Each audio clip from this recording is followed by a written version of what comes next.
Nata negli anni 90, la serie Need for Speed ha saputo inventarsi e reinventarsi continuamente. Tutti hanno il proprio episodio preferito, ma molto probabilmente fa parte di un passato abbastanza remoto.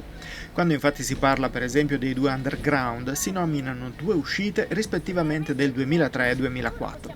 Negli ultimi anni infatti la serie ha un po' perso la bussola, chiedendosi come integrare open world, modifiche delle auto, inseguimenti con la polizia e un buon sistema di guida. Con Need for Speed Unbound, realizzato da Criterion, sviluppatore storico dell'amatissima serie Burnout, si è provato a mettere insieme tutti questi pezzi. Il risultato non sfiora Sua Maestà Forza Horizon 5, ma qualcuno potrebbe anche andar bene così. Prima di continuare, se vi piacciono i nostri video, vi ricordiamo di iscrivervi al canale e di attivare la campanella per essere sempre aggiornati sui nostri contenuti. La storia della campagna single player punta più sul modo in cui è raccontata piuttosto che sulla vicenda in sé.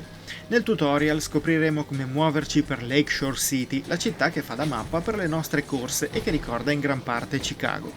Il nostro pilota, che potrà essere un ragazzo o una ragazza, ha come base il garage dell'amico meccanico Rydell. Qui creerà la sua auto fintanto che un'amica di nome Yaz non lo tradirà svaligiando il garage e lasciandolo letteralmente a piedi. Il nostro eroe e Rydell dovranno ricominciare da capo e li ritroveremo 2 anni dopo con il vecchio garage che ha appena riaperto i battenti. Cercando di rimettersi in piedi scopriranno che proprio Yaz sta organizzando un torneo a cui parteciperanno i migliori piloti e le migliori auto di Lakeshore City. Con l'intento di vendicarsi, macchine truccate e gare clandestine ricominceranno a far parte della loro vita. Come dicevo, non c'è nulla di particolare in questa classica trama di caduta e rivalsa, ma il modo in cui viene raccontata è comunque valido. Sono presenti dialoghi doppiati in italiano che vi raccontano qualcosa di quanto è successo nei 2 anni che non abbiamo visto, così come incontreremo piloti avversari che, al di là delle battute veloci in gara, dimostrano di non essere solo macchiette bidimensionali. Ascoltarne uno che ci racconta la sua passione per gli anime, così come un altro che descrive perché fa quello che fa, è piacevole e rende i giri per la città più interessanti. Chi compra Need for Speed però non lo fa per sentirsi raccontare una storia, quanto per crearsene una propria, partendo dall'auto che sceglierà e finendo con tutte le gare folli a cui potrà partecipare. Sul primo punto, Need for Speed Unbound ci porta circa 150 auto su licenza, con marchi e modelli famosi che abbracciano sia le auto d'epoca, sia le più moderne Ferrari, Lamborghini e Bugatti. Ogni vettura ha una classe di appartenenza che potrà poi essere aumentata investendo in potenziamenti meccanici. Molto meno utili sono invece le modifiche estetiche, poiché non apportano miglioramenti alla guidabilità arcade del gioco, finendo per essere costose ma, a conti fatti, inutili ai fini delle prestazioni. La progressione di Need for Speed Unbound si sviluppa nell'arco di 4 settimane che rappresentano la durata del torneo creato da Yaz.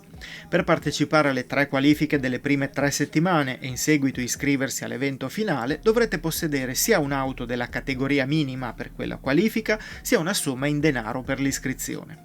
Il denaro si fa ovviamente correndo e possibilmente vincendo le gare, ma il loro numero è limitato all'interno della giornata in cui sarete. Le 24 ore saranno poi divise in giorno e notte, 2 momenti che avranno differenti eventi.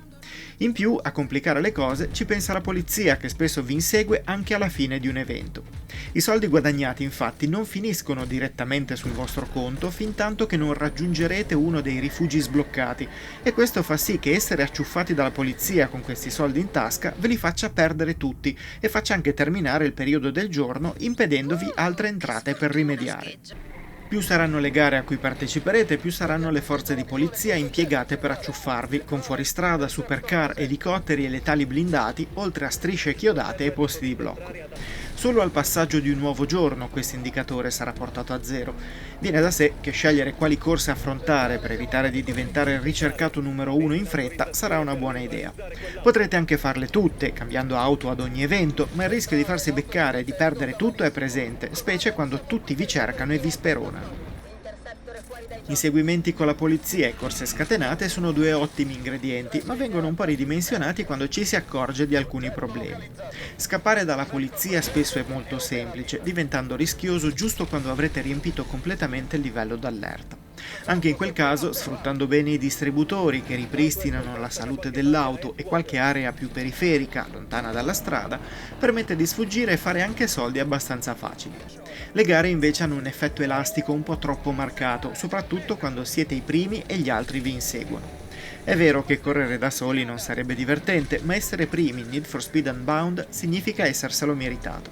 Partirete sempre infatti in ultima fila, in gare con 8 partecipanti, e arrivare in cima non è mai semplice, nemmeno a livello di difficoltà medio. Questo accade per via del sistema di guida e di gestione della nitro, stavolta diviso in due modi. Se quella standard si riempie lentamente con il tempo o andando contromano, ce n'è una che si ricarica in modo più rapido guidando in scia, derapando ed eseguendo salti. Diviso in 3 segmenti, questo boost secondario si scarica molto in fretta quando non si sta caricando e ciò rende la sua attivazione molto strategica. Il suo problema sta nel fatto che se siete secondi, ma in coda al primo, potreste riuscire a caricarla guidando in scia per poi sorpassarlo. Se invece è un po' più lontano, spesso basta un incidente per vederlo svanire all'orizzonte, questo turbo sarà inutilizzabile se non per delle derapate che potreste effettuare, perdendo però ulteriore tempo su di lui. Le sfide così sono molto accese, ma talvolta capita di sentirsi fregati. Quando accade potete sempre scegliere di riavviare l'evento, ma anche in quel caso avrete un numero massimo di tentativi da usare per ogni giornata. Iscriversi ad un evento che costa $2000 e poi guadagnarne solo 1000 significa che avete solo perso tempo e denaro. Il sistema di guida adottato in Need for Speed Unbound è ovviamente molto arcade, nonostante sia stato dato più peso alle vetture. Ve ne accorgerete durante le curve, sia quando le farete in aderenza, sia quando deciderete di entrare in derapata toccando leggermente il freno mentre si accelera. Alle basse velocità le derapate non sono sempre fluide come si potrebbe pensare in un gioco dall'animo arcade come questo, ma basta poco per abituarsi. Quando le auto iniziano a correre per davvero è tutto molto più fluido, nonostante il traffico possa creare inconvenienti che vanno a incidere sull'effetto elastico di cui vi parlavo. Avrete comunque modo di prendere confidenza con il sistema di guida grazie alle tante attività sparse per la città. Da Burnout tornano i cartelloni da sfondare facendo saltare l'auto, così come collezionabili da raccogliere e distruggere. Non mancano sfide libere come autovelox da affrontare al massimo, gare di derapata o percorsi in cui tenere una velocità media per ottenere stelle. Anche le gare vere e proprie vanno da corse su più giri ad altre di derapata o di trick, con oggetti da distruggere e salti da effettuare. Non inventa nulla che non si sia già visto, ma andare in giro per la città, specie all'inizio, permette di conoscerla e di familiarizzare.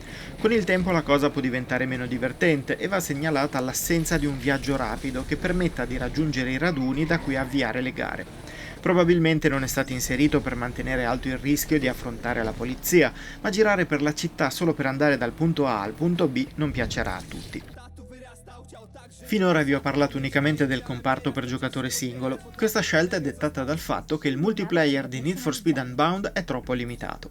La progressione non è legata alla modalità in singolo e quindi dovrete creare un altro personaggio, scegliere un'altra auto e ricominciare da capo a collezionare 4 ruote. Potrete partecipare alle sessioni di altri giocatori non appena le hanno attivate, ma avrete una macchina base, seppur appartenente a quella categoria, che difficilmente vi permetterà di ottenere buoni risultati. La mappa della città con le scoperte fatte in single player sarà l'unica cosa condivisa tra queste due realtà, ma purtroppo nella Lakeshore multigiocatore manca totalmente la polizia, rendendo questa modalità poco attraente se non per chi ha già visto tutto quello che il single player ha da offrire. Fin da subito Need for Speed Unbound ha fatto parlare di sé per via dello stile grafico che ibrida il realismo della città e delle auto con protagonisti ed effetti speciali in cel shading. Questa scelta può convincere o meno, ma si va sul gusto personale. C'è chi vorrebbe un filtro per eliminare questi effetti e chi, come me, li ha trovati azzeccati e ben realizzati, evidenziando i salti e le derapate in modo originale.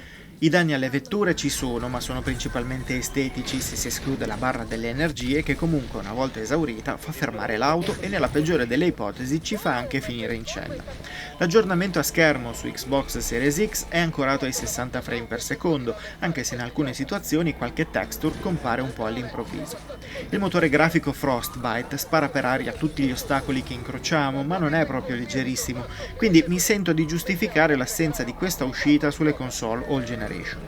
Ottimo il doppiaggio e gli effetti sonori, molto meno le musiche che abbandonano completamente il punk rock di un qualsiasi Burnout per proporre brani rap e trap, totalmente estranei al mio gusto. Però anche qui si va sui gusti personali e considerato l'ambiente in cui si corre hanno un loro perché. Need for Speed Unbound è un capitolo complicato che fa alcuni passi nella direzione corretta per poi arretrare su altri.